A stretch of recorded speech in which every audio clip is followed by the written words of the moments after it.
आज मैं अपने कुछ विचार आपके सामने रखना चाहूँगी। जैसा कि आप जानते हैं कि ये सेव मदर्स नाम का जो चैनल है, ये मदर्स के लिए, पेरेंट्स के लिए बनाया गया है। और मेरा दृष्टिकोण ये है कि आप ये कहते हैं कि हमने अपने बच्चों की परवरिश की है जिस तरह बचपन में, वैसे ही हमारी अपेक्षा होती है कि ओल्ड एज में वो हमारा ध्यान रखें। वो हमारी प्रॉपर्टी, जिस तरीके से आप अपनी कोई इमूवेबल प्रॉपर्टी ख़रीदते हो, सोने, गहने, कपड़े, उस तरह से आप बच्चों को भी अपनी संपत्ति समझने लगते हो। जब हम अपने बच्चों की परवरिश करते हैं, उनका पालन पोषण करते हैं, तो हमारे मन में भी ये अपेक्षा हो जाती है कि नहीं, जिस तरह से हमने उनके लिए किया, सेम रिटर्न आज हमें क्यों नहीं मिल रहा। ये बहुत से लोगों को ये जब दुख आज सता रहा है, और उसी का परिणाम हमें नज़र आता है कि जो ओल्ड एज में जो लोग हैं उनके साथ जो दिक्कतें आ रही हैं। तो क्या समाज में ये सोच बदलनी नहीं चाहिए हमें कि हमें नंबर 1 बच्चों को अपनी प्रॉपर्टी नहीं मानना चाहिए।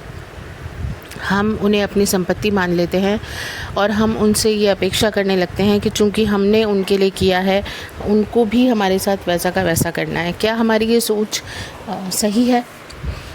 आपने एक बच्चे को जन्म दिया, जीवन दिया, तो उसे बहुत सी आपने चीज़ें सिखाई हैं। अब वो एक आत्मा, जिसे ये शरीर मिला, ये मनुष्य जन्म मिला आपके माध्यम से, उसकी अपनी भी सोच होगी, उसके अपने सपने होंगे।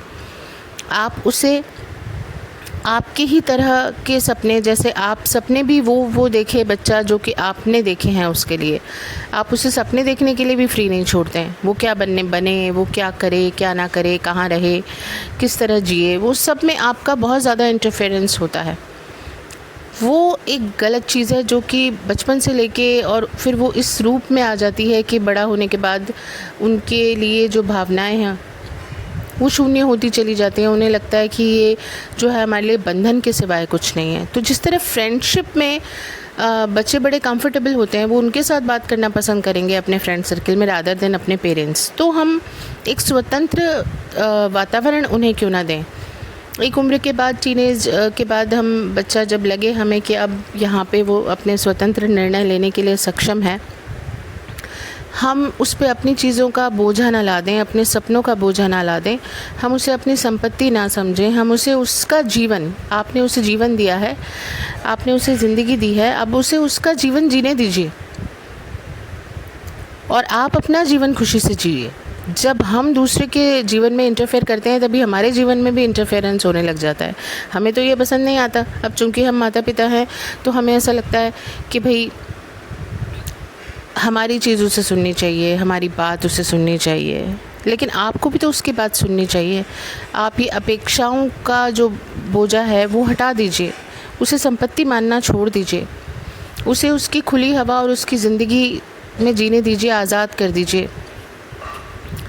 और जब वो आज़ादी होगी तो अपने आप ही आप देखते हैं कि जब हम किसी को आज़ाद करते हैं तो वो खुद ब खुद आपके पास आना चाहेगा। कुछ चीज़ें ऐसी होती हैं जिनको कैद नहीं कर सकते आप। पास में एक घर में रहते हुए भी कितना दूर दूर हो जाते हैं, सब रिश्ते बिखर जाते हैं, और जो दूर के रिश्ते होते हैं वो बड़े अच्छे लगने लग जाते हैं। क्यों होता है ऐसा? हम किसी चीज़ को अगर बांधने की कोशिश करते हैं, वो हमें नहीं करनी चाहिए। आप मुट्ठी बंद कीजिए तो आपके हाथ खाली ही होंगे, उसमें हवा आप जो है वो भी नहीं रुकेगी, वो भी चली जाएगी। आप मुट्ठी बंद करो तो आपको हाथ खाली मिलेंगे, और जबकि मुट्ठी खोलो तो आपको बहुत सी चीज़ें जो हैं वो मिल जाएंगी।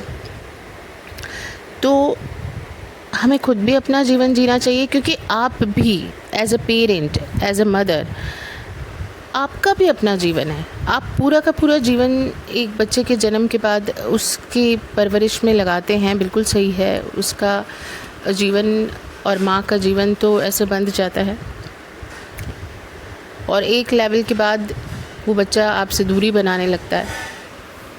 तो आपको भी ये समझना होगा, आपको भी दूरी बनानी होगी, एक स्पेस देना होगा उसे, और आपको खुद के लिए भी ये सोचना होगा कि you are also a human being. आप ना सिर्फ एक माँ हैं बल्कि एक महिला हैं, एक मनुष्य हैं, और आपके भी बहुत से सपने हैं जो आप लेकर इस जन्म में आई हैं।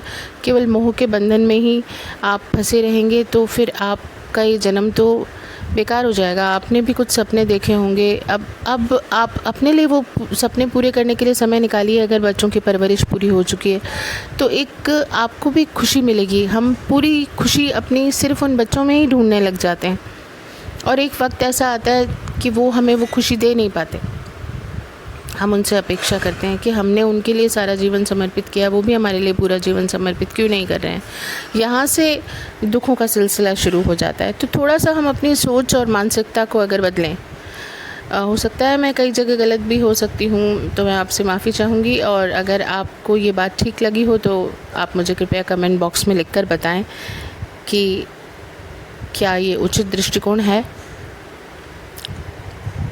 Thank you.